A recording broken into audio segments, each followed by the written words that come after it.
BJP ప్రభుత్వం అనుసరిస్తున్న కార్మిక ప్రజా వ్యతిరేక విధానాలకు నిరసనగా సిఐటియు ఆధ్వర్యంలో బైక్ ర్యాలీ జరిగింది। ఈ బైక్ ర్యాలీలో కార్మిక సంఘాల నాయకులు, కార్మికులు పాల్గొన్నారు।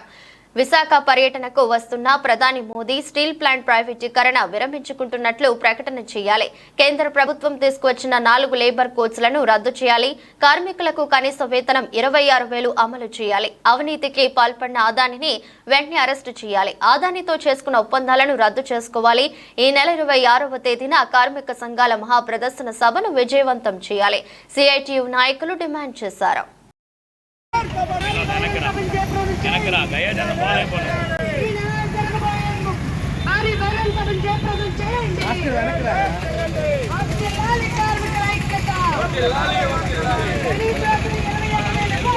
ప్రభుత్వం రేపు 29వ తారీఖు నాడు విశాఖపట్నం పర్యటనకు వస్తుందని చెప్పి ప్రకటించారు। నరేంద్ర మోడీ గారు విశాఖ పర్యటనకు వచ్చే ముందే ఆయన విశాఖపట్నం స్టీల్ ప్లాంట్ ని ప్రైవేటీకరణ చేయటం లేదు అని ప్రకటన చేయాలి। ఆ ప్రకటన చేసిన తర్వాతే విశాఖపట్నం అడుగు పెట్టాలి। ఆయన ఆ రకంగా విశాఖపట్నం స్టీల్ ప్లాంట్ ప్రైవేటీకరణ చేయటం లేదని ప్రకటించకపోతే ఆంధ్ర రాష్ట్రానికి, తెలుగు ప్రజలకి ద్రోహం చేసినాడు అవుతాడని చెప్పి మేము సిఐటిగా హెచ్చరిక చేస్తూ ఉన్నాం। నరేంద్ర మోడీ అనుసరిస్తున్న విధానాల వల్ల ఈ రోజున కార్మిక వర్గం, రైతాంగం తీవ్ర నష్టపోతూ ఉన్నారు।